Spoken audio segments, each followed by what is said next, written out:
Assalamualaikum warahmatullahi wabarakatuh.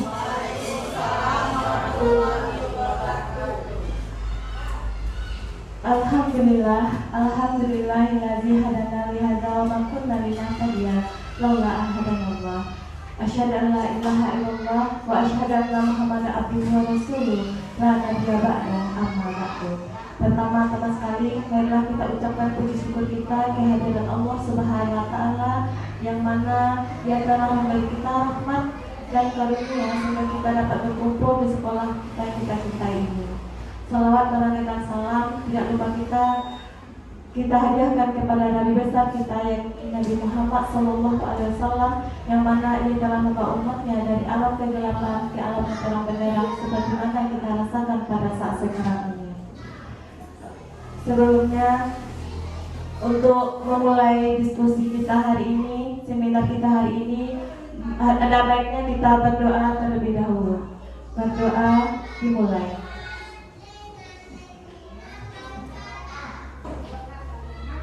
Selesai. Terima kasih Bapak Ibu. Sebelumnya terima kasih kepada Bapak Kepala Sekolah yang sudah bersedia untuk memfasilitasi kegiatan kita pada hari ini. Yang saya hormati Bapak Kepala Sekolah SDN 16 Kampungan 6 dan Bapak Ibu Guru SDN 16 Kampungan 6 yang sudah bersedia menyempatkan waktunya untuk kegiatan kita pada hari ini yang akan saya sampaikan tentang budaya positif. Sebelumnya, saya minta kepada Bapak Kepala Sekolah untuk memberikan kata-kata sambutannya kepada acara kita pada pagi ini. Kepada Bapak, kami persilakan.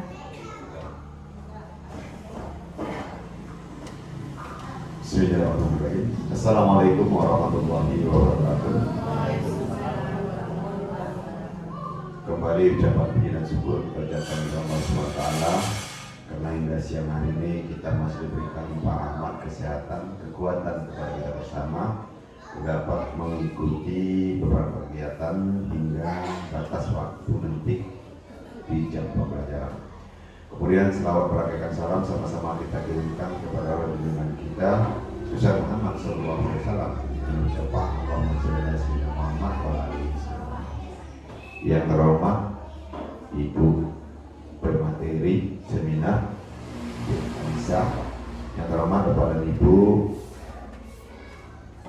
tenaga pendidik dan pendidikan SDN 16 Kampungan 6. Alhamdulillah pada pagi hari ini satu langkah lagi kegiatan guru penggerak kita hadapi bersama. Tentunya kegiatan ini paling tidak memberikan motivasi kepada kita bersama. Inilah gambaran yang akan dilalui sebagai seorang guru penggerak. Tentunya alhamdulillah hingga saat ini kita diberikan limpah rahmat kepada Bu Anissa yang mampu mengikuti semua alur kegiatan. Mudah-mudahan tidak berhenti di tengah jalan, karena satu saja kita menjadi guru penggerak itu sudah tertera nama kita di tingkat nasional, apalagi sudah banyak. Kalau bisa seluruh guru ASN kita menjadi guru penggerak. Dan satu gambaran ke depan bahwa satu calon cadangan untuk menjadi kepala sekolah di sekolah ini. Karena syarat untuk menjadi seorang kepala sekolah itu dari guru penggerak, dari pengawas juga dari guru penggerak. Dimotivasi doa kami bersama kepada Indonesia, mudah-mudahan semangat terus dan tetap memberikan bias, menyalurkan kolaborasi dengan kita bersama, bahwa pembaruan itu tidak bisa kita tinggalkan, bahwa perubahan itu tidak bisa kita kesampingkan. Kalau kita tinggalkan pembaruan dan kemajuan itu, kita yang ditinggalkan Bapak Ibu. Harapan kami kepada Bapak dan Ibu, mari kita ikuti semua kegiatan yang menjadi tugas daripada guru penggerak. Tentunya terima kasih banyak kepada Bapak dan Ibu yang meluangkan waktu memberikan motivasi kepada Bu Anissa. Itu saja, mungkin selamat mengikuti, semangat terus Bu Anissa. Wabillahi taufiq wal hidayah. Wassalamualaikum warahmatullahi wabarakatuh.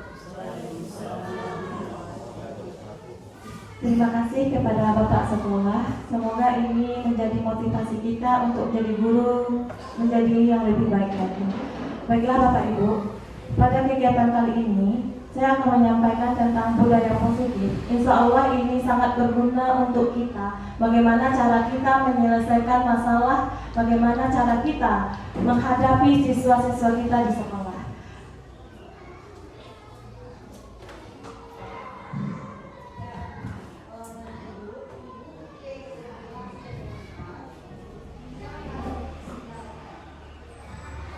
Adapun kegiatan kita itu menyebarkan pemahaman dan pengalaman penerapan budaya positif.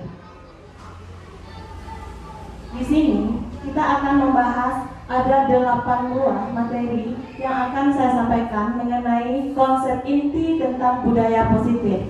Kita akan membahas tentang perubahan paradigma belajar, disiplin positif, teori motivasi perilaku manusia, keyakinan kelas, hukuman dan penghargaan, kebutuhan dasar manusia, posisi kontrol guru, dan segitiga restitusi. Dimohonkan kepada Bapak Ibu nanti semoga kalau ada yang ingin bertanya diperbolehkan. Semoga kegiatan kita ini berjalan dengan aktif dan bersemangat semuanya. Yang pertama, pembelajaran dengan paradigma baru. Apa itu paradigma baru? Yaitu dirancang berdasarkan prinsip pembelajaran berdiferensiasi sehingga setiap siswa belajar sesuai dengan kebutuhannya dan tahap perkembangannya sesuai dengan profil pelajar Pancasila kita Bapak Ibu, yaitu beriman, bertakwa kepada Tuhan Yang Maha Esa dan berakhlak mulia, berkebinekaan global, bergotong royong, kreatif, bernalar kritis dan mandiri. Perubahan paradigma. Kegiatan, coba Bapak Ibu, kita melakukan kegiatan kepalang tangan. Nanti akan bisa bagikan kertas. Bapak Ibu bisa berpasangan dengan temannya. Ada A dan B, Ibu dan temannya. Sobeklah secara kertas kecil. Tuliskan benda atau sesuatu yang sangat berharga untuk Bapak Ibu. Apa benda yang paling berharga di dalam hidup Bapak Ibu? Silakan dituliskan. Salah satu temannya menuliskan salah benda yang sangat berarti.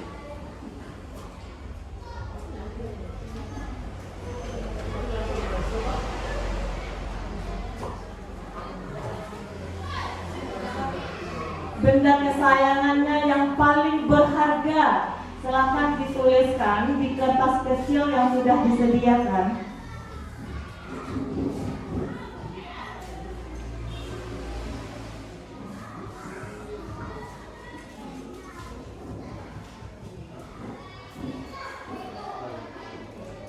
Setelah Bapak Ibu menuliskan sebuah benda yang Bapak Ibu anggap berharga, lalu kepalkan genggam benda tersebut. Ini adalah benda kesayangan kita. Digenggam dengan sekuat tenaganya. Nanti temannya atau teman di sampingnya mencoba membuka atau mengambil benda tersebut, boleh dengan berbagai macam cara, dengan rayuan, dengan paksaan, dengan bujukan, terserah. Yang penting Bapak Ibu bisa mengambil. Ya, silakan diremas, digenggam sekuatnya, dan temannya silakan dicoba mengambil benda itu. Boleh dirayu, boleh dibentak, boleh. Dengan berbagai cara, membujuk, mengancam, menghardik juga boleh, merayu, menyuap. Nah, apapun caranya supaya genggaman itu bisa terbuka, terlepas, kita rampas. Ayo, 1, 2, 3, ayo.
kegiatan Bapak Ibu tadi, cara menggenggam, cara mengambilnya, apa yang terjadi Bapak Ibu?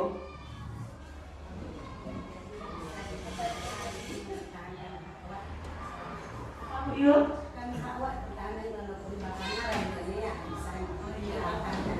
Ya, kita harus mempertahankan ya Bapak Ibu. Baik Ibu. Budaya positif. Untuk membangun budaya yang positif tadi Bapak Ibu di sekolah perlu menyediakan lingkungan yang positif, yang aman, tidak ada ancaman, nyaman agar murid-murid mampu berpikir, bertindak dan menciptakan dengan merdeka, mandiri dan bertanggung jawab. Salah satu strategi yang perlu ditinjau ulang adalah bentuk disiplin yang dijalankan selama ini di sekolah-sekolah kita. Nah, berarti kita harus membuat sekolah yang aman, nyaman di berbagai ancaman. Nah, di sini miskonsepsi tentang teori kontrol. Ada ilusi guru mengontrol murid.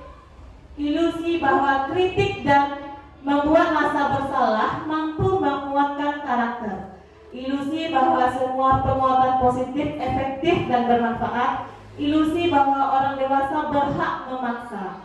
Ini Bapak Ibu materinya sangat menarik untuk kita bahas. Nah, apa itu ilusi guru mengontrol murid? Pada dasarnya kita tidak dapat memaksa murid untuk berbuat sesuatu jikalau murid tersebut memilih untuk tidak melakukannya. Walaupun tampaknya kita sedang mengontrol perilaku murid tersebut, hal ini karena murid tersebut sedang mengizinkan dirinya terkontrol oleh guru. Dan apa itu ilusi? Ilusi bahwa semua penguatan positif, efektif dan bermanfaat. Penguatan positif atau bujukan adalah bentuk-bentuk kontrol, segala usaha untuk mempengaruhi murid agar mengulangi sesuatu perilaku tertentu adalah suatu usaha untuk mengontrol murid tersebut. Dan ada juga ilusi bahwa kritik dan membuat orang merasa bersalah dapat menguatkan karakter anak. Menggunakan kritik dan rasa bersalah ini untuk mengontrol murid menuju pada identitas gagal pada murid kita. Dan ada juga ilusi bahwa orang dewasa memiliki hak untuk memaksa. Apa itu Bapak Ibu? Yaitu banyak orang dewasa yang percaya bahwa mereka memiliki tanggung jawab untuk membuat murid-murid berbuat hal-hal tertentu. Apapun yang dilakukan dapat diterima selama ada sebuah kemajuan berdasarkan sebuah pengukuran kinerja. Ini adalah bentuk-bentuk yang biasa kita lakukan kepada anak-anak kita ya Bapak Ibu. Nah, selanjutnya, bagaimana seseorang bisa merubah dari paradigma stimulus respon kepada pendekatan teori kontrol? Menurut Stephen mengatakan bahwa bila kita ingin membuat kemajuan perlahan, sedikit-sedikit, ubahlah sikap atau perilaku kita. Berarti kita mulai dari diri kita terlebih dahulu Bapak Ibu. Namun, bila kita ingin memperbaiki cara-cara utama kita, maka kita perlu mengubah kerangka acuan kita. Pada stimulus respon, seolah-olah orang lain dapat kita kontrol, dapat kita kendalikan, sehingga kita dapat merubah seseorang menjadi apa yang kita inginkan. Tetapi, pada teori kontrol, sangat bertolak belakang. Sesuatu yang sedang kita kontrol sebetulnya tidak dapat kita kendalikan, karena yang dapat mengontrol adalah dirinya sendiri, bukan orang lain. Nah, berarti kita harus memahami apa itu teori kontrol, Bapak Ibu. Cara mengubah paradigma stimulus respon ke pendekatan teori kontrol. Bagaimana caranya? Misalnya, stimulus respon, kita mencoba mengubah orang agar berpandangan sama dengan kita. Pada teori kontrol, kita berusaha memahami pandangan orang lain tentang dunia. Yang kedua, pada stimulus respon, perilaku buruk dilihat sebagai suatu kesalahan. Dan di teori kontrol, semua perilaku memiliki tujuan. Yang ketiga, orang lain bisa mengontrol saya. di teori kontrol, hanya Anda yang bisa mengontrol diri kita sendiri. Dan pada stimulus respon, pemaksaan pada saat bujukan itu gagal, dan pada teori kontrol, kolaborasi dan konsensus menciptakan pilihan-pilihan baru. Dan terakhir pada stimulus respon, model berpikir menang atau kalah di teori kontrol atau pilihan bisa kita gunakan model berpikir menang-menang. Nah, baik Bapak Ibu, di sini apa itu disiplin positif? Bapak Ibu, apakah sudah tahu apa itu disiplin positif? Yang Bapak Ibu pahami selama ini, apa itu disiplin positif?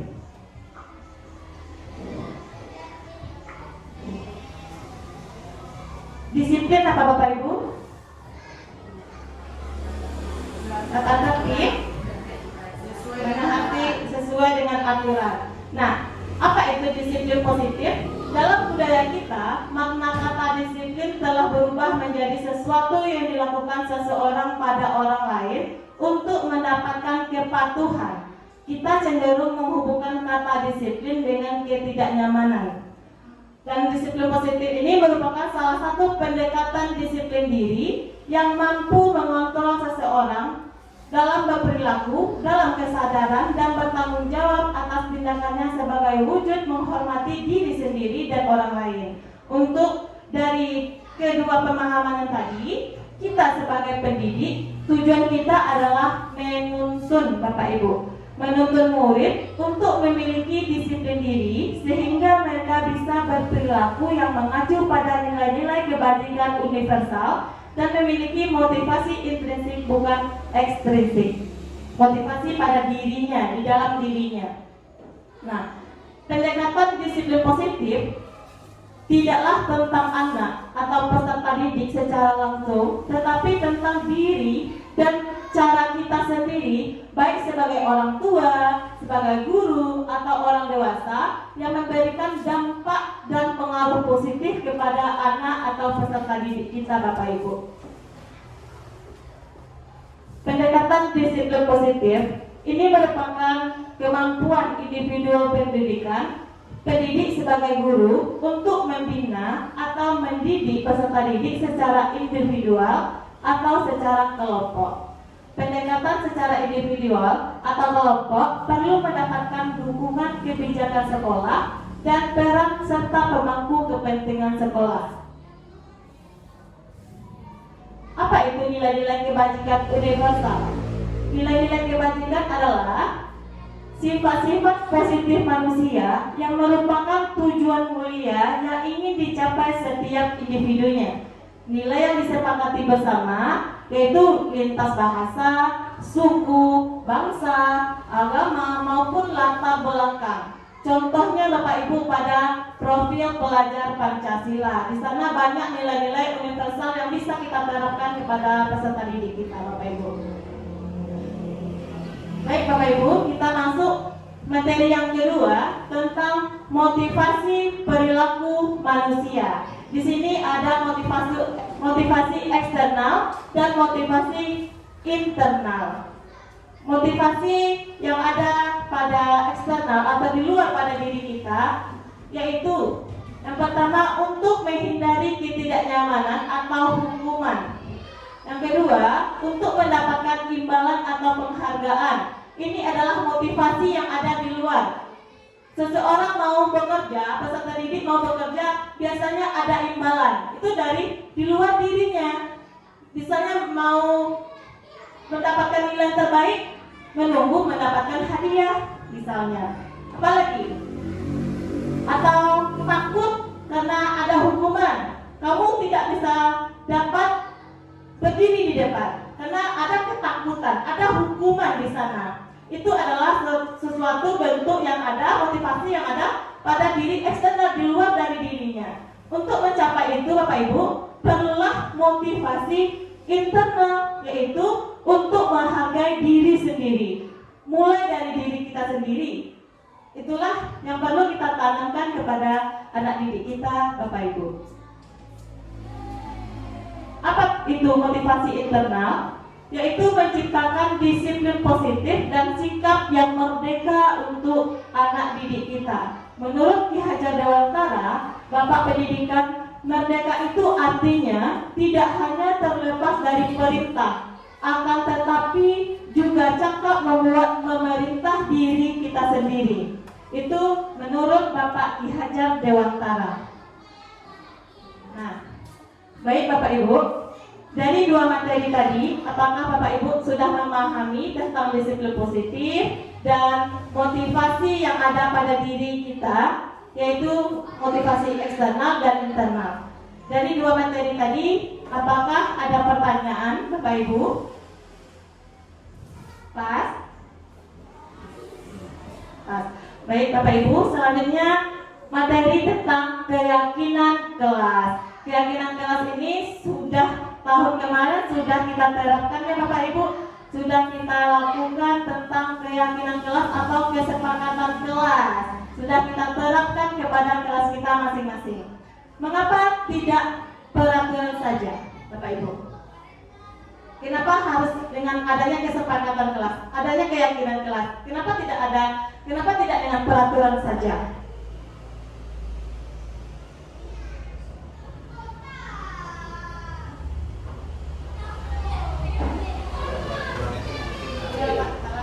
Kalau peraturan itu mungkin ada yang tidak mampu dilaksanakan, tapi kalau keyakinan itu sesuatu yang pasti bisa.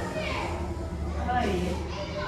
Berarti kalau peraturan ada yang bisa dilakukan oleh siswa kita ya Bapak. Kalau keyakinan pasti dilakukan oleh anak. Berarti kalau peraturan itu dibuat oleh siapa Bapak Ibu? Hanya guru. Ada peraturan di sekolah. Peserta didik kita harus mematuhi. Kalau mengapa harus dengan keyakinan kelas? Nah iya, karena hasil dari kolaborasi atau diskusi kesepakatan antara guru dan siswa atau murid kita. Mana yang mampu murid kita? Misalnya bukan keinginan kita sendiri Bapak Ibu. Mungkin kita hanya ini, tapi anak didik kita tidak mampu. Atau anak-anak didik kita hanya mau bermainnya sambil belajarnya sambil bermain saja Ibu. Berarti kita juga tidak mensepakati. Berarti itu bukan keyakinan kelas. Keyakinan kelas itu harus kesepakatan antara murid dan guru. Iya, berarti kita harus melakukan keyakinan atau kesepakatan kelas, bukan peraturan ya Bapak Ibu. Perhatikan pertanyaan berikut Bapak Ibu. Nih, pada COVID kemarin, mengapa kita memiliki peraturan 3M? Menggunakan masker, mencuci tangan, dan menjaga jarak pada saat pandemi COVID-19 kemarin. Supaya tidak terjadinya penularan ya Ibu. Oke. Itu adalah peraturan ya Bapak Ibu. Peraturan yang harus kita taati. Yang kedua, mengapa kita memiliki peraturan harus menggunakan helm bila mengendarai kendaraan bermotor? Kenapa kita harus menggunakannya Bapak Ibu? Iya, untuk keselamatan diri kita. Saat menggunakan masker tadi, apa fungsinya? Pada COVID kemarin, kita diminta untuk mencuci tangan. Iya, untuk menjaga keselamatan diri kita, untuk kesehatan juga Bapak Ibu. Dan terakhir, mengapa kita memiliki peraturan harus datang tepat waktu pada saat mengikuti pelatihan? Iya, bentuk kedisiplinannya Ibu. Nah, dari ketiga pertanyaan itu Bapak Ibu, yaitu untuk mendukung motivasi intrinsik yang ada di diri kita, kembali ke nilai-nilai atau keyakinan-keyakinan lebih menggerakkan seseorang dibandingkan mengikuti serangkaian peraturan-peraturan Bapak Ibu.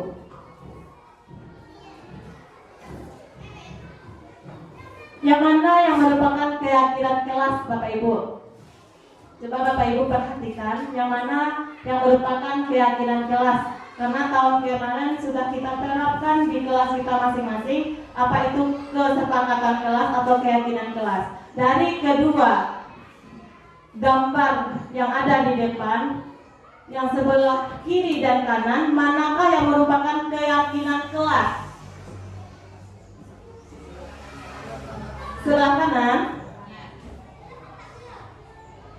Kenapa tidak sebelah kiri? Sebelah kiri apa, Pepi? Seperti perintah. Ya, berarti Bapak Ibu sepakat yang sebelah kanan merupakan keyakinan kelas.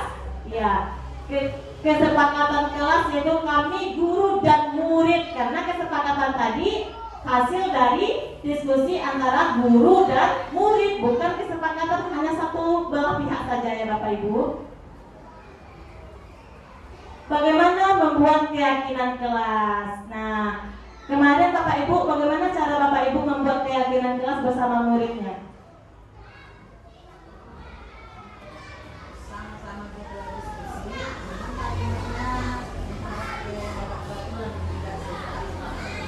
Bersama-sama diskusi, tapi mengarah ke peraturan Ibu Ipi. Kalimatnya pas kita menuliskan seperti ada aturan. Karena ada peraturan, bukan keinginan-keinginan murid dan guru ya Ibu. Nah, di sini bagaimana membuat keyakinan kelas? Kita harus mengetahui yang harus kita patuhi atau harus kita ketahui ya Bapak Ibu. Yang pertama, lebih abstrak dari peraturan. Yang kedua, merupakan pernyataan universal. Ketiga, dibuat dalam bentuk kalimat yang positif. Yang keempat, sedikit saja agar mudah diingat. Tidak perlu panjang-panjang Bapak Ibu. Inti-intinya saja. Dan yang kelima, sesuai dengan kondisi kelas kita dan sekolah kita agar mudah kita terapkan. Dan terakhir, semua warga kelas atau sekolah dilibatkan saat membuat. Itu adalah kesepakatan atau keyakinan kelas. Selanjutnya Bapak Ibu, tentukan keyakinan dari peraturan berikut. Coba Bapak Ibu, mana keyakinan dari peraturan-peraturan berikut ini? Mana yang merupakan keyakinan? Silakan Bapak Ibu dibaca mana yang merupakan peraturan, keyakinan dari peraturan.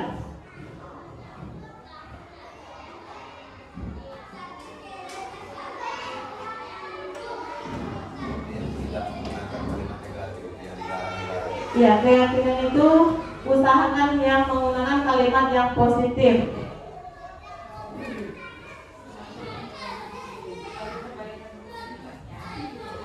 Selalu kembalikan buku ke tempatnya. Ini merupakan nilai apa ini Bapak Ibu? Ya, tanggung jawab. Di sini ada nilai-nilai yang terdapat pada keyakinan dari peraturan. Yang kedua, dilarang mengganggu orang lain. Di sini ada nilai menghormati orang lain. Ada juga hadir di sekolah 15 menit sebelum pembelajaran dimulai. Ini juga merupakan nilai menghormati orang lain dan komitmen. Ada juga dilarang melakukan kekerasan. Di sini ada nilai keselamatan, menghormati orang lain. Dilarang menggunakan narkoba. Ini ada nilai kesehatan. Ya, ada juga pergantian atau menunggu giliran. Itu nilai apa yang terdapat di sana Bapak Ibu? Ya, menghormati orang lain dan harus bersabar. Selanjutnya menggunakan masker misalnya. Ya, kesehatan dan keselamatan diri kita. Dan terakhir ada juga jangan berlari di kelas atau koridor. Itu juga ada nilai keselamatan dan keamanan di sana Bapak Ibu. Di keyakinan itu harus kita tentukan nilai-nilai apa saja yang ada pada peraturan atau keyakinan, bukan hanya membuat ini keyakinan kita, tapi tidak ada nilainya, tidak ada nilai-nilai yang bisa kita ambil di sana. Nah, ini cara membuat keyakinannya Bapak Ibu. Kita harus terlebih dahulu berdiskusi mengenai peraturan. Setelah itu kita baru merumuskan peraturan menjadi keyakinan, dan kita setelah Bapak Ibu dan murid membuat kesepakatan atau Bapak Ibu boleh meminta muridnya dituliskan di kertas, misalnya apa saja keinginannya untuk belajar atau kesepakatan kelasnya, ditempelkan. Nanti boleh dipilih, misalnya ada yang sama, kita ambil saja satu, atau ada yang tidak disepakati kita buang atau ditambah, seperti itu ya Bapak Ibu.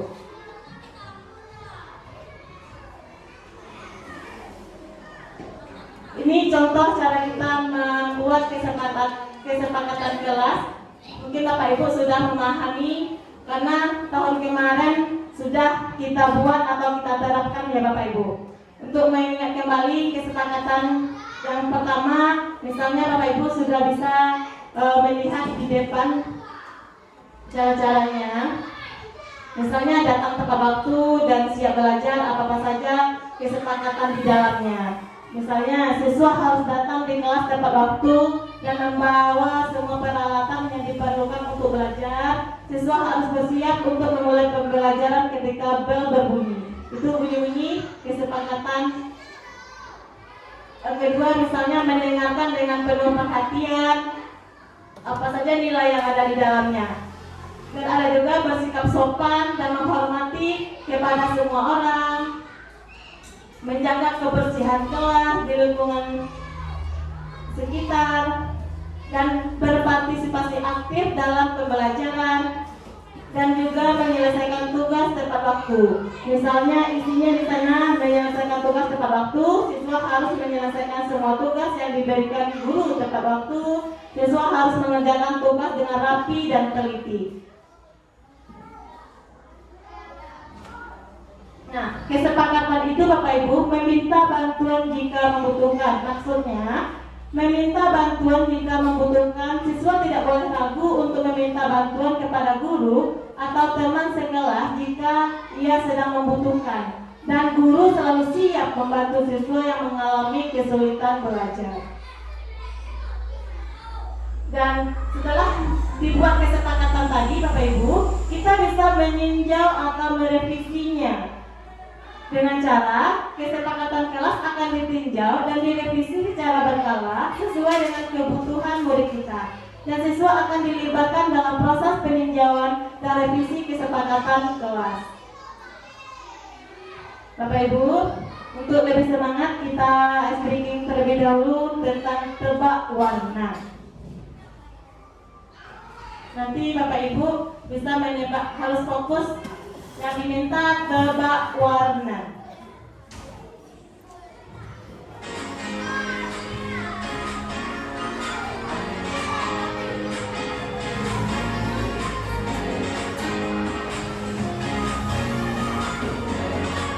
Petunjuk bermainnya Bapak Ibu, bermain warna yang dilihat bukan tulisan.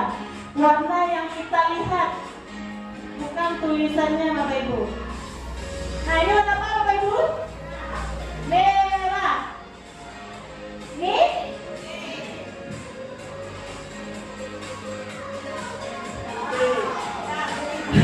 Apa masuk? Putih. Bagaimana Bapak Ibu suaranya? Warna apa Bapak Ibu? Ini? Betul. Ini Bapak Ibu? Putih dulu.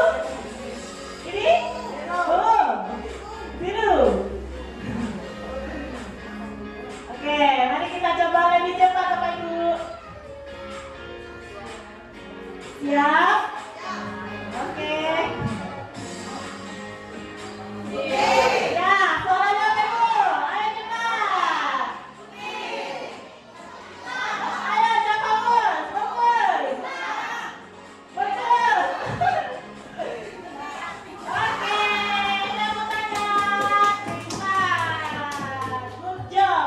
Oke, Bapak Ibu, silakan mohon Bapak Ibu untuk berdiri. Kita lemaskan badannya dulu ya Bapak Ibu. Izin Bapak Ibu ikuti gerakan, kita lemaskan. Oke, kita lakukan dengan semangat.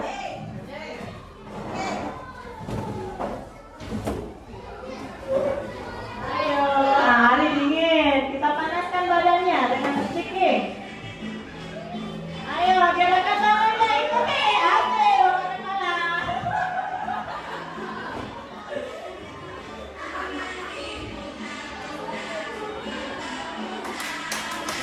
Oke.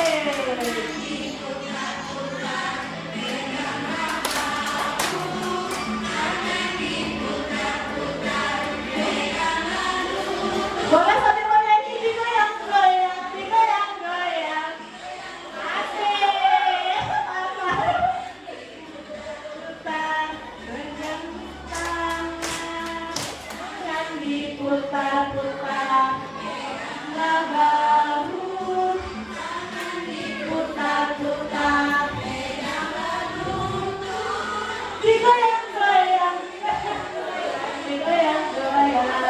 Oke, ayo semangat, semangat. Ke atas, diputar-putar, ke bawah. Ayo sambil bernyanyi boleh Bapak Ibu mana suaranya? Putar-putar, putar ke kiri. Masa kalah sama Papa yang ditanya? Ayo, mau pakai bala dari semangat. Asik.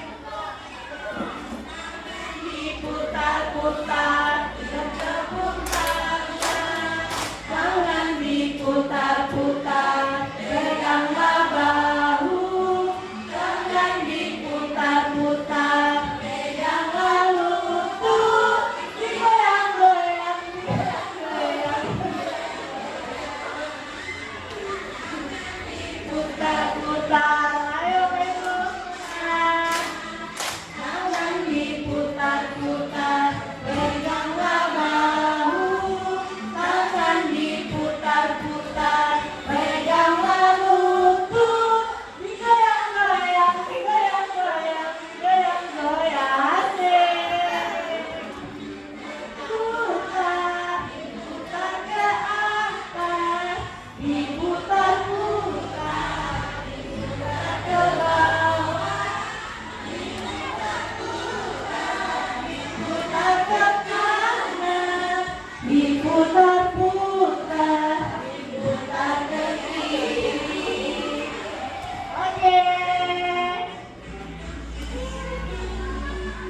Ambil nafasnya Bapak Ibu, tarik, tarik lagi, hembuskan. Terima kasih Bapak Ibu. Semangat. Oke. Harus semangat. Nah, selanjutnya kita masuk tentang hukuman dan penghargaan. Di sini Bapak Ibu, kegiatannya itu coba Bapak Ibu silakan dibaca sebuah kasus Ibu Anas dan nanti Bapak Ibu bisa menjawab pertanyaannya.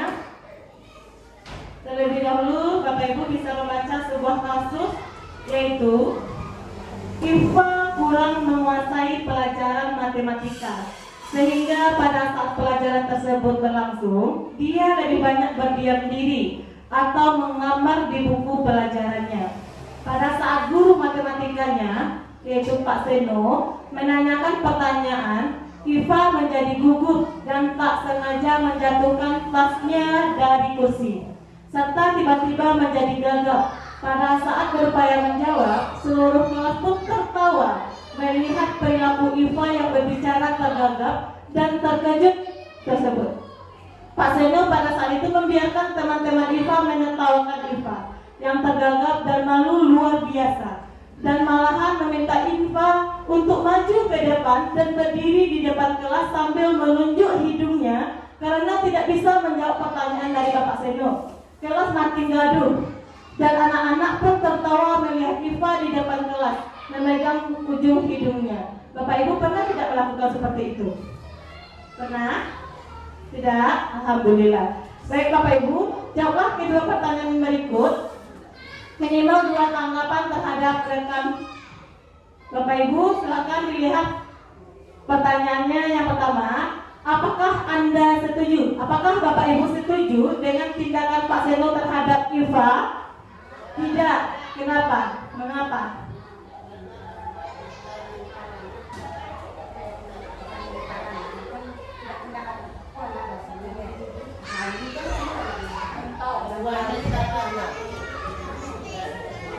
Sedikit ya, kalau salah tolong diberikan yang benar. Perbaikilah itu. Kalau menurut pendapat saya, tindakan Pak Seno itu tidak saya setujui, karena itu dapat menjatuhkan mental anak kita, malu sama teman-temannya. Nah, itulah pendapat yang dapat saya katakan. Terima kasih, Bu Ika. Terima kasih Ibu Yul. Bagus sekali Ibu. Pertanyaan kedua, menurut Bapak Ibu, tindakan Pak Seno tadi terhadap Iva adalah sebuah hukuman atau konsekuensi? Hukuman atau konsekuensi Bapak Ibu? Apa Bapak? Hukuman. Mengapa? Mengapa hukuman? Kenapa tidak konsekuensi?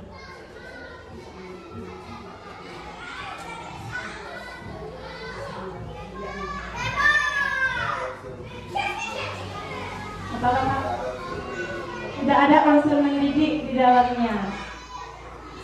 Bapak Ibu sepakat ini sebuah hukuman, bukan konsekuensi? Ya, ini sebuah hukuman.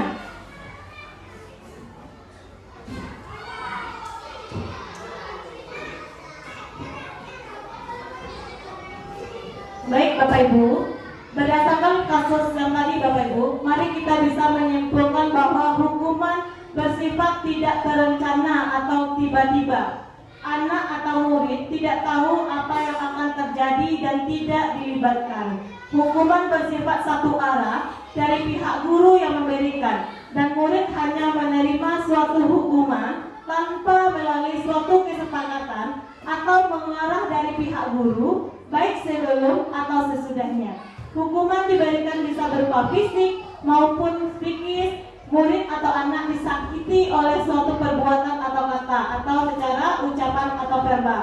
Sementara disiplin atau bentuk konsekuensi ini adalah beda hukuman Bapak Ibu dengan konsekuensi. Konsekuensi ini sudah terencana atau sudah disepakati. Sedangkan hukuman tadi Bapak Ibu apa Bapak Ibu? Hanya tiba-tiba tanpa disepakati ya Bapak.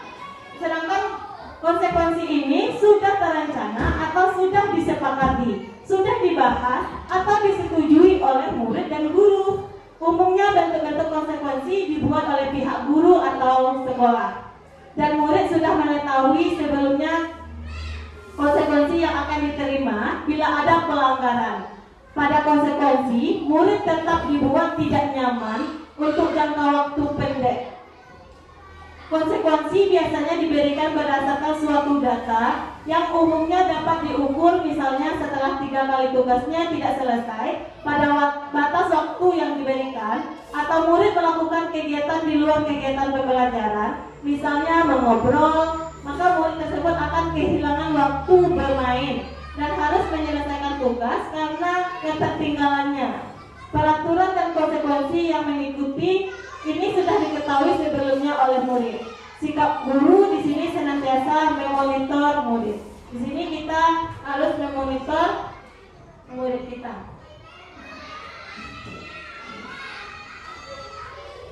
Baik Bapak Ibu, di sini ada hukuman dan penghargaan. Penghargaan dan hukuman adalah dua aspek penting dalam proses pembelajaran. Penghargaan dapat meningkatkan motivasi dan memberikan rasa percaya diri pada siswa, sementara hukuman dapat membentuk perilaku siswa agar lebih baik dan mengurangi perilaku negatif. Seringkali hukuman dapat menciptakan rasa takut, perasaan tidak aman, dan bahkan pembalasan dalam diri individu yang menerima hukuman. Penghargaan sebagai bentuk hukuman yang membangun. Ternyata penghargaan ini juga bentuk hukuman Bapak Ibu, tapi dalam bentuk yang membangun. Penghargaan sebagai hukuman mungkin terdengar bertentangan, tetapi sebenarnya Bapak Ibu dapat menjadi alat yang kuat dalam bentuk perilaku positif, mengembangkan diri dan keterampilan individu jika pemberiannya dilakukan dengan tepat. Disinilah kita memasuki konsep penghargaan sebagai bentuk hukuman yang lebih positif dan membangun. Berarti kita dalam bentuk penghargaan ini harus sesuai, harus yang tepat, jangan disalahartikan atau jatuhnya kepada hukuman Bapak Ibu. Jadi pada menggunakan konsekuensi negatif, kita dapat menggantinya dengan konsekuensi yang positif untuk mengubah perilaku pada diri kita. Ini bukanlah penghargaan dalam arti konvensional di mana seorang diberikan hadiah karena melakukan sesuatu yang baik, tetapi lebih tentang menggunakan apresiasi kita sebagai guru dan pengakuan sebagai alat untuk memperkuat perilaku positif dan membangun motivasi anak diri kita.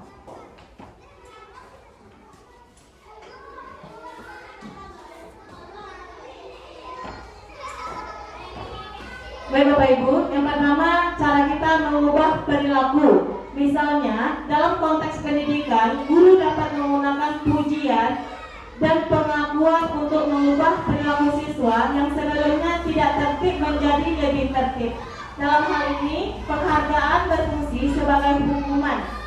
Karena dengan mengapresiasi perilaku yang diinginkan, siswa mungkin lebih cenderung menghindari perilaku yang tidak diinginkan untuk mencegah kehilangan pengakuan tersebut. Dan yang kedua, ada pengembangan diri. Di luar pendidikan, penghargaan dapat digunakan sebagai hukuman yang membangun dalam konteks pengembangan diri. Misalnya, seorang individu yang berusaha untuk mencapai tujuan pribadi dapat memberikan penghargaan diri sendiri setiap kali mereka mencapai tonggak tertentu. Hal ini memberikan insentif untuk mencapai lebih banyak prestasi, menggantikan dorongan untuk menghindari hukuman. Dan ketiga, ada mengukur kemajuan. Penghargaan sebagai bentuk hukuman dapat digunakan untuk mengukur kemajuan dan motivasi seseorang. Misalnya, dalam konteks olahraga, atlet mungkin mendapat pengakuan atau penghargaan jika mereka mencapai target latihan mereka. Ini dapat menjadi hukuman yang membangun, yang memberikan dorongan tambahan untuk mencapai target. Penghargaan sebagai bentuk hukuman adalah konsep yang memungkinkan kita untuk melihat hukuman dari sudut pandang yang lebih positif daripada mengendalikan konsekuensi negatif atau ketakutan. Penghargaan sebagai hukuman memungkinkan kita untuk menggunakan apresiasi, pengakuan, dan motivasi sebagai alat untuk mengubah perilaku, mengembangkan diri, dan mengukur kemajuan. Bapak Ibu, selanjutnya kita masuk materi tentang kebutuhan dasar manusia. Di sini ada 5 kebutuhan dasar manusia Bapak Ibu. Apa saja kebutuhan kita Bapak Ibu? Untuk bertahan hidup, kasih sayang, apalagi kebutuhan yang ada untuk diri kita, kebebasan, kesenangan, dan penguasaan. Di sini ada 5 kebutuhan dasar manusia, yaitu untuk bertahan hidup, mendapatkan kasih sayang, kebebasan, kesenangan, dan ada penguasaan di sana Bapak Ibu. 5 kebutuhan dasar manusia menurut William Glasser dalam Choice Theory. Yang pertama ada kebutuhan bertahan hidup. Apa itu kebutuhan bertahan hidup, Bapak Ibu? Di sini adalah kebutuhan yang bersifat fisiologis untuk bertahan hidup, misalnya kesehatan, rumah, dan makanan. Kebutuhan biologis sebagai bagian dari proses produksi termasuk kebutuhan untuk tetap bertahan hidup. Ada juga kebutuhan kita untuk mendapatkan kasih sayang dan rasa diterima. Kebutuhan untuk diterima oleh seseorang, Bapak Ibu. Di sini kebutuhan ini merupakan kebutuhan psikologis, kebutuhan untuk disayang dan diterima, meliputi kebutuhan akan hubungan dan koneksi sosial, kebutuhan untuk memberi dan menerima kasih sayang, dan kebutuhan untuk merasa menjadi bagian dari sesuatu kelompok. Selanjutnya ada penguasaan atau kebutuhan pengakuan atas kemampuan. Ada juga kebutuhan kebebasan, kebutuhan suatu akan pilihan. Kebutuhan ini adalah kebutuhan akan kemandirian, otonomi, memiliki pilihan dan mampu mengendalikan arah hidup seseorang. Dan yang terakhir ada kebutuhan untuk kesenangan, kebutuhan untuk merasa senang. Bapak Ibu, apakah ingin senang dalam dirinya atau hanya ingin sedih saja? Nah, sebuah kesenangan itu merupakan kebutuhan atau tidak untuk Bapak Ibu? Ya, merupakan sebuah kebutuhan, yaitu kebutuhan untuk mencari kesenangan, bermain dan tertawa. Bayangkan hidup tanpa kenikmatan apapun betapa menyedihkan. Glasser menghubungkan kebutuhan akan kesenangan dengan belajar. Nah, Glasser ini menghubungkan kebutuhan akan kesenangan dengan pembelajaran.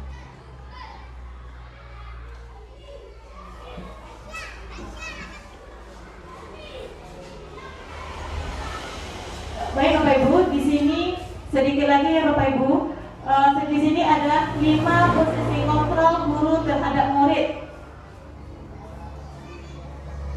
Yang tadi kebutuhan manusia, ada 5 kebutuhan manusia, dan sekarang ada juga 5 posisi kontrol guru terhadap murid.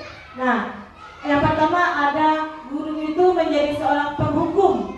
Yang kedua, guru menjadi pembuat merasa bersalah. Ada juga guru yang menjadi teman, sebagai teman untuk muridnya. Ada juga guru sebagai pemantau dan ada sebagai manajer. Bapak Ibu nanti diminta untuk di posisi manakah saya saat ini? Apakah di posisi penghukum atau pembuat merasa bersalah, teman, atau di pemantau, bahkan di manajer? Bapak Ibu nanti bisa dituliskan, kita tempelkan, bisa kita lihat di posisi manakah Bapak Ibu pada saat sekarang ini. Apakah di posisi manajer, apakah di posisi penghukum? Terlebih dahulu, apa itu penghukum? Nah, seorang penghukum bisa menggunakan hukuman fisik atau verbal. Bukan hanya fisik saja ya Bapak Ibu, juga ucapan, kata-kata, verbal juga sebuah hukuman. Orang-orang yang menjalankan posisi menghukum senantiasa mengatakan bahwa sekolah memerlukan sistem atau alat yang dapat lebih menentukan murid-murid lebih dalam lagi. Guru-guru yang menerapkan posisi menghukum akan berkata, coba Bapak Ibu, apakah pernah saya melakukan seperti ini? Seorang penghukum, guru penghukum itu akan berkata, patuhi aturan saya atau awas. Itu adalah posisi penghukum. Atau bisa juga seorang penghukum berkata, kamu selalu saja salah. Atau selalu, pasti selalu yang terakhir selesai. Itu adalah bentuk kita sebagai seorang guru yang menghukum anak didik kita Bapak Ibu.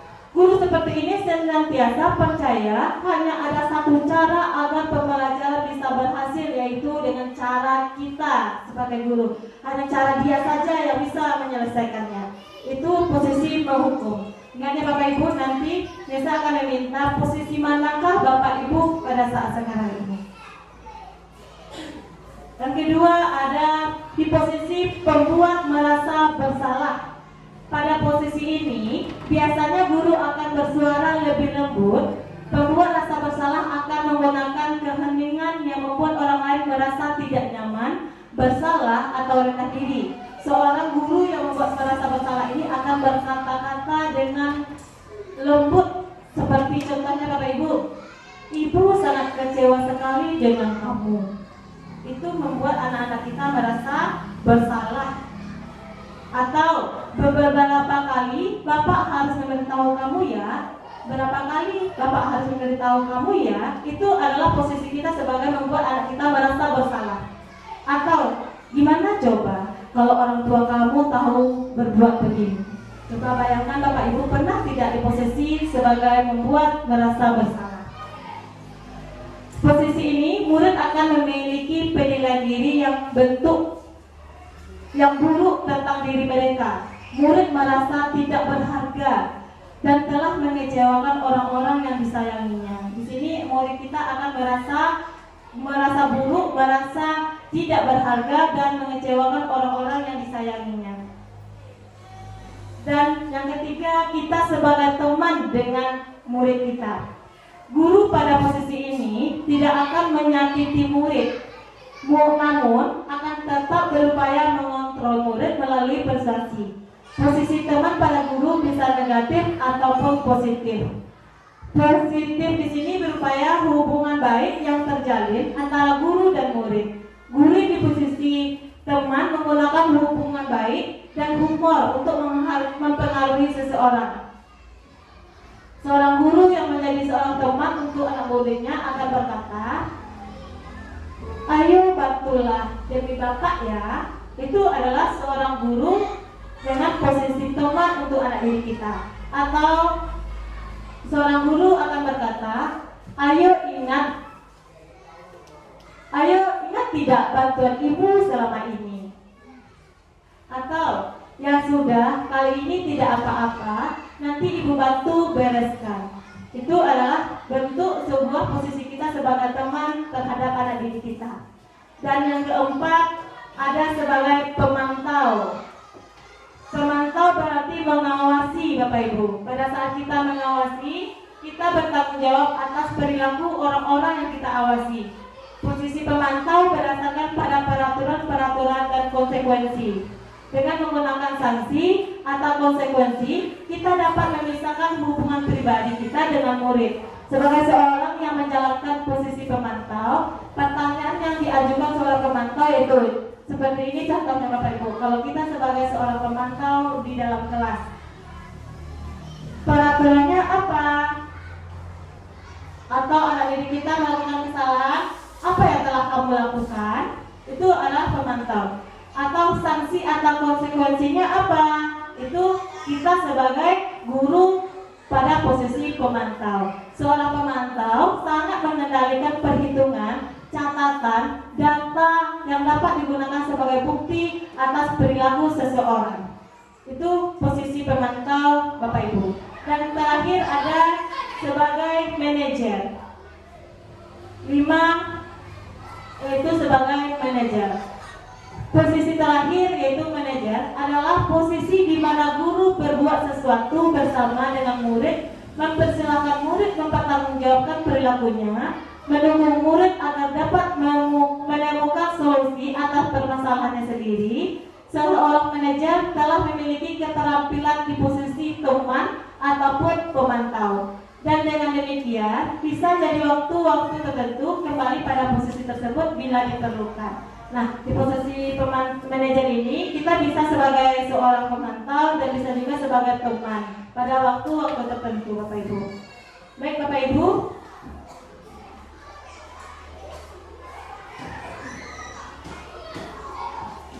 mari kita lihat contoh dari video berikut ini.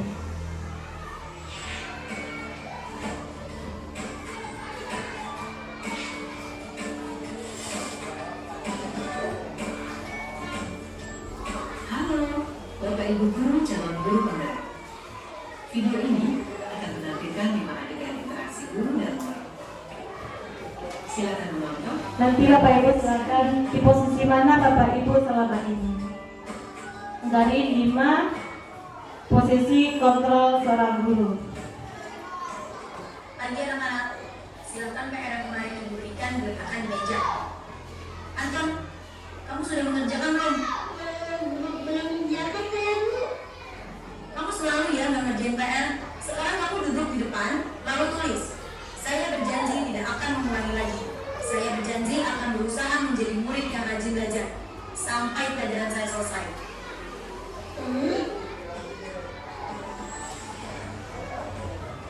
Pagi anak-anak, hari ini ada tugas sih. Ada yang belum mengerjakan? Anton, kamu sudah mengerjakan? Belum Pak. Kamu tidak ngerjain tugas. Kamu mau jadi apa nanti? Kamu lihat sekolah. Coba bayangkan orang tuamu betapa kecewanya sama kamu. Kamu itu sudah kelas 5. Harusnya bertanggung jawab sama dirimu sendiri.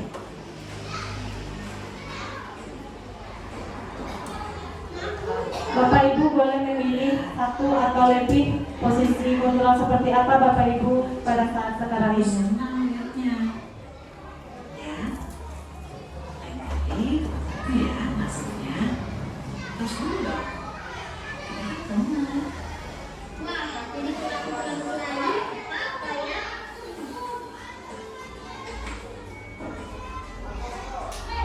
Kamu kok nggak pakai baju olahraga? Bapak catat, kamu sudah 3 kali loh yang ikut olahraga bulan ini. Ya Pak, 3 kali berarti saya dapat fisika.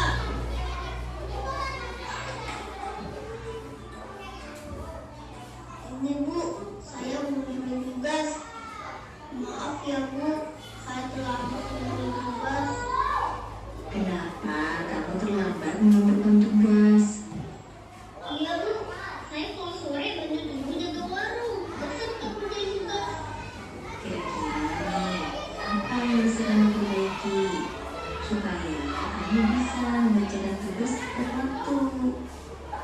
Coba, kapan biasanya kamu membantu ibu jualan?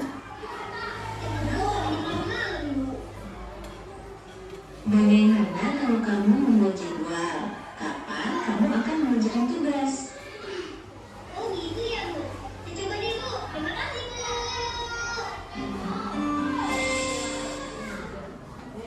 Ibu, posisi kontrol seperti apakah Bapak Ibu sekarang ini? Ada tadi sebagai penghukum, pembuat merasa bersalah, sebagai teman, pemantau, atau manajer. Pada saat sekarang ini seperti apa posisi, di manakah Bapak Ibu? Dari kelima posisi kontrol tadi, posisi manakah Bapak Ibu saat ini? Jika Bapak Ibu sudah menuliskan, silakan ditempelkan di papan tulis ke depan. Kita akan melihat seperti posisi kontrol di mana Bapak Ibu pada saat sekarang ini. Apakah pada penghukum, membuat merasa bersalah, siswa itu merasa bersalah, sebagai teman, pemantau, atau sebagai manajer. Kalau sudah siap, Bapak Ibu boleh ditempelkan di depan. Boleh, misalnya boleh 1, 2, 3, boleh. Misalnya pernah di posisi sebagai teman, pernah sebagai posisi sebagai penghukum, sebagai manajer, pemantau.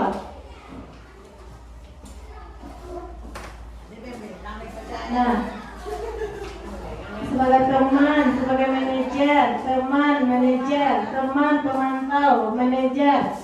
Ada juga sebagai pembuat rasa bersalah, sebagai teman, sebagai manajer.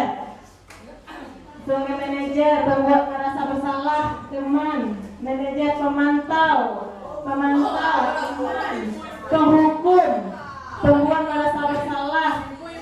Kita bukan mencari benar salahnya Bapak Ibu. Kita posisi manakah saya selama ini? Kita kan mencari solusinya. Kita mencari apa yang harus kita lakukan sebagai guru untuk anak didik kita. Di sini kita bukan mencari benar salah. Selama ini saya mungkin sebagai seorang penghukum. Nisa sendiri Bapak Ibu juga pernah sebagai penghukum. Pernah juga sebagai teman, sebagai membuat rasa bersalah, juga pernah membuat anak-anak didik kita. Mungkin kita sebagai guru mungkin pernah melakukannya Bapak Ibu. Selama ini mungkin pernah. Nisa pun sendiri pernah Bapak Ibu membuat anak kita merasa bersalah, melakukan kesalahan. Misalnya kamu apakah tidak sayang dengan orang tua kamu? Anak itu akan merasa tidak dihargai, tidak merasa buruk, merasa tidak nyaman. Juga pernah. Bisa sebagai guru, juga pernah Bapak Ibu sebagai penghukum. Ada juga sebagai teman, pemantau, manajer, membuat rasa bersalah, penghukum. Nah, Bapak Ibu, kita akan melihat bagaimana cara kita menyelesaikan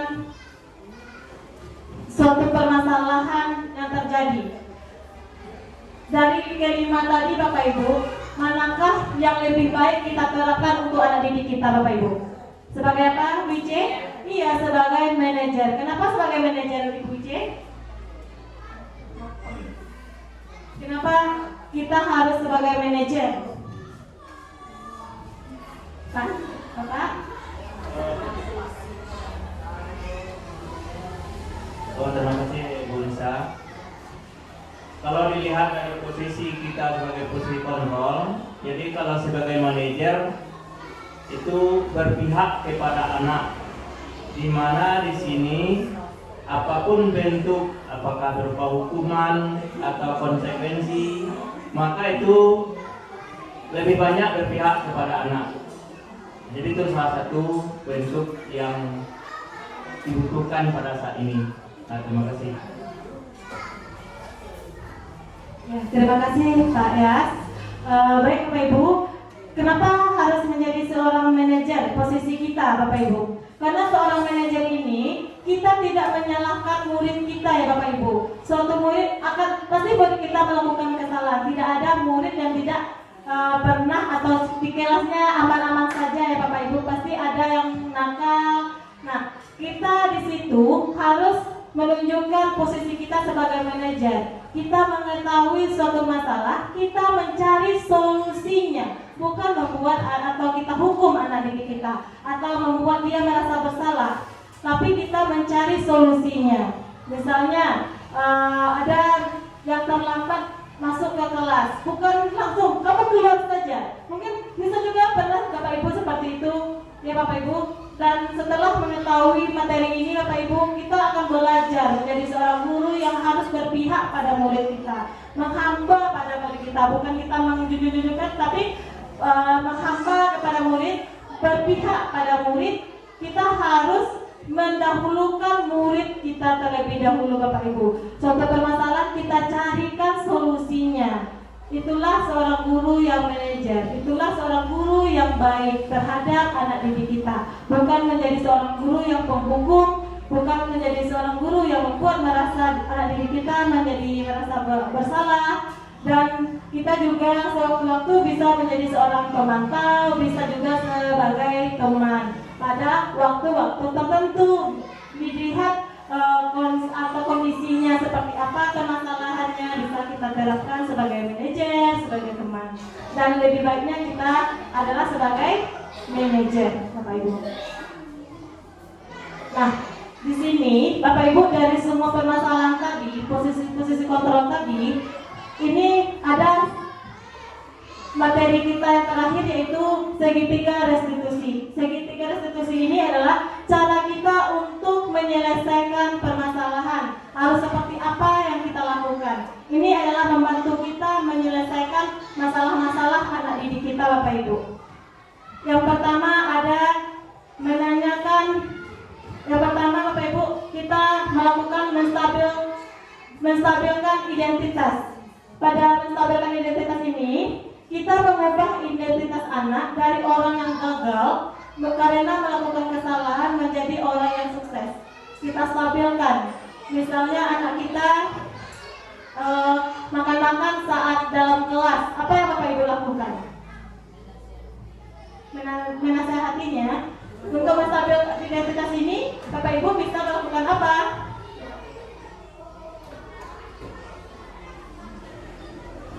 Nih, pertanyaannya, misalnya Bapak Ibu bisa dilakukan, setiap orang pasti pernah melakukan kesalahan. Kita menstabilkan anak kita, karena setiap orang pasti melakukan kesalahan. Atau kamu bukan satu-satunya yang pernah melakukan ini. Kita stabilkan dulu identitas diri anak kita. Ibu juga pernah melakukan seperti itu. Kita juga bisa melakukan seperti itu kepada anak didik kita. Ini cara-cara kita untuk menyelesaikan permasalahan yang kita lakukan untuk anak didik kita. Setelah itu, setelah kita menstabilkan identitas, barulah kita lakukan validasi kebutuhan anak didik kita. Kalau kita memahami kebutuhan dasar, apa yang mendasari sebuah tindakan, kita akan bisa menemukan cara-cara yang paling efektif untuk memenuhi kebutuhan tersebut. Nah, pertanyaan pada validasi kebutuhan ini Bapak Ibu bisa menggunakan, misalnya Bapak Ibu, kamu tentu punya alasan kenapa melakukan seperti itu. Atau, adakah cara yang lebih efektif untuk mendapatkan apa yang kamu butuhkan? Kita bisa menanyakan, kita stabilkan identitas anak kita dulu. Setiap orang pasti pernah melakukan kesalahan, nah. Barulah kita validasi apa kebutuhannya. Kenapa anak itu melakukan seperti itu? Dan terakhir, barulah kita menanyakan keyakinan, kesepakatan yang telah kita buat tadi Bapak Ibu. Setelah melakukan langkah 1 dan 2 ini Bapak Ibu, barulah kita melakukan menanyakan keyakinan pada anak-anak didik kita.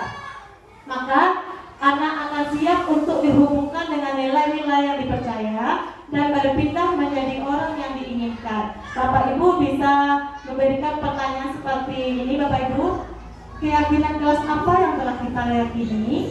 Atau kamu ingin menjadi orang seperti apa nak? Kita tanyakan. Itu segitiga restitusi. Ini adalah materi terakhir kita Bapak Ibu. Apa itu restitusi? Restitusi adalah sebuah pendekatan untuk menciptakan disiplin positif. Restitusi ini adalah proses menciptakan kondisi bagi murid untuk memperbaiki kesalahan mereka sehingga mereka bisa kembali pada kelompok mereka dengan karakter yang lebih kuat. Restitusi juga adalah proses kolaboratif yang mengajarkan murid untuk mencari solusi untuk masalah dan membantu murid berpikir tentang orang seperti apa yang mereka inginkan dan bagaimana mereka harus memperlakukan orang lain. Itu adalah pengertian dari restitusi. Nah, coba kita lihat Bapak Ibu, restitusi ini bukan untuk menebus kesalahan, namun untuk belajar dari kesalahan. Restitusi memperbaiki hubungan. Restitusi ini juga sebuah tawaran, bukan paksaan. Dan restitusi ini adalah menuntun untuk melihat ke dalam diri anak didik kita Bapak Ibu. Nah, yang pertama, cara menstabilkan identitas.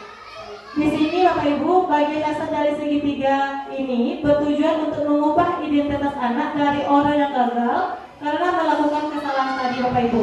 Bapak Ibu bisa mengatakan kalimat-kalimat seperti ini, berbuat seperti tadi Bapak Ibu, berbuat salah itu tidak apa-apa ya nak, atau tidak ada manusia yang sempurna. Atau bisa juga, saya juga pernah melakukan kesalahan seperti itu. Ibu juga pernah melakukan kesalahan sewaktu ibu kecil, sewaktu ibu masih SD dulu, ibu juga pernah melakukan kesalahan.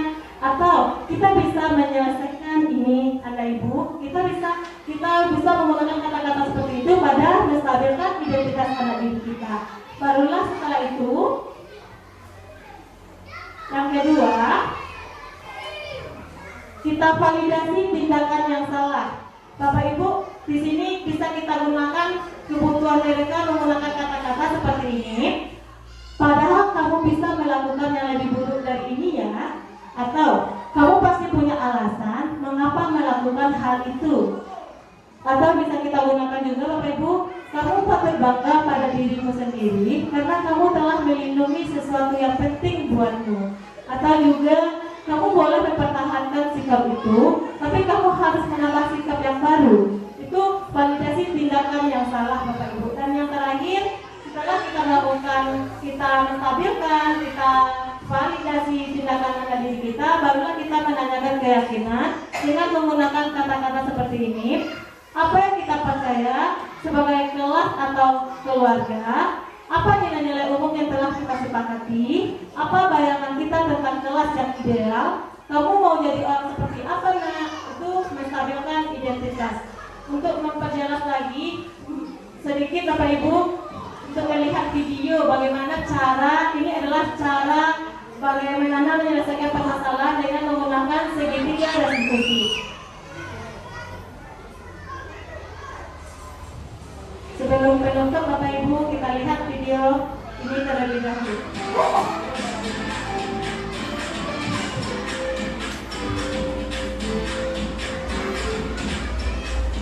Assalamualaikum warahmatullahi wabarakatuh.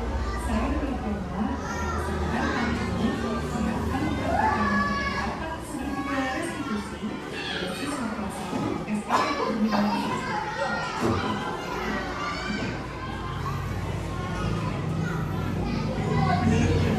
Restitusi adalah proses menciptakan manusia murid untuk memperbaiki kesalahan mereka sehingga mereka bisa kembali pada kelompok mereka dengan harapan yang kuat. Restitusi bukan hukuman. Restitusi adalah sebuah tawaran dan bukan paksaan. Restitusi fokus pada solusi dan dapat mengembalikan murid yang bersalah pada kelompoknya.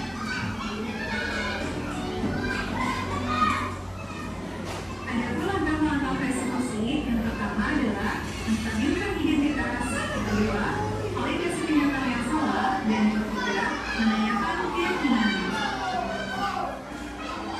Skenario fase 1, siswa makan pada saat jam pelajaran. Pada saat jam pelajaran berlangsung, ada seorang siswa yang melihat makan sayur sendiri. Sebagai seorang guru, saya harus menyelesaikan masalah tersebut dengan baik menggunakan segitiga restitusi.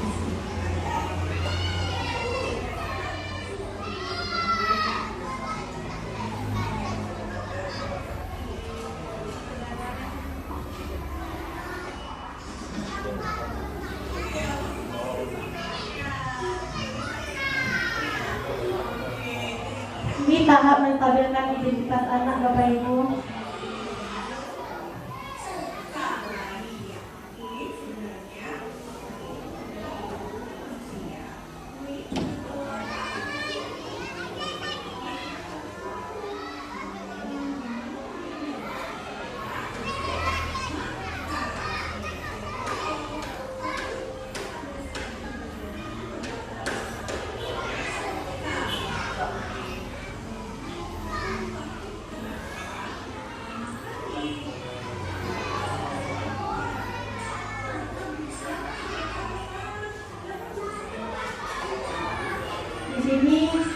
melakukan validasi tindakan yang salah Bapak Ibu.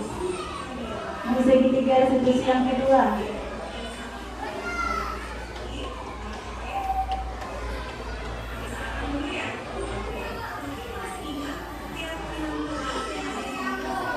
marilah kita lakukan yang ketiga, menanyakan keyakinan keras.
Baik Bapak Ibu, itu adalah contoh cara kita menerapkan segitiga restitusi tadi Bapak Ibu. Cara menyelesaikan masalah tadi, kita stabilkan identitas anak kita validasi kesalahannya, dan yang terakhir kita menanyakan keyakinan kelas kita kembali. Baik Bapak Ibu, pada penutup kegiatan kali ini, marilah kita belajar bersama, berkolaborasi, saling mendukung demi mewujudkan disiplin positif di sekolah kita sehingga dapat menciptakan karakter profil pelajar Pancasila. Bapak Ibu, baiklah Bapak Ibu, pada saat sekarang ini, karena setelah mempelajari 5 posisi kontrol, segitiga restitusi, Bapak Ibu mau tidak merubah cara pandang kita, cara kita sebagai mencari masalah atau menemukan solusi kepada untuk anak didik kita menggunakan segitiga restitusi. Apakah Bapak Ibu setuju mulai saat ini? Setuju. Baik Bapak Ibu, pada 5 posisi kontrol tadi Bapak Ibu mau di posisi manakah? Di posisi manajer. Di posisi manajer adalah posisi yang paling terbaik untuk menjadi seorang guru. Kita mencari suatu masalah itu kita cari solusinya untuk anak didik kita Bapak Ibu. Adalah posisi manajer yang paling baik. Baik Bapak Ibu, terima kasih. Mungkin itulah seminar atau kegiatan kita pada hari ini tentang budaya positif. Itu yang bisa saya sampaikan, yang bisa dapatkan dari pendidikan guru penggerak. Mungkin supaya Bapak Ibu bisa memahami, semoga bermanfaat materi ini Bapak Ibu, dan bisa diterapkan untuk menjadi guru yang lebih baik lagi. Kita bersama-sama menjadi guru untuk melakukan perubahan yang lebih baik dan selalu berpihak pada murid. Terima kasih Bapak Ibu atas kesediaan waktunya. Bisa ucapkan terima kasih banyak yang sebesar-besarnya Bapak Ibu atas dukungannya juga. Bisa ucapkan terima kasih. Dan bisa sudahi. Assalamualaikum warahmatullahi wabarakatuh.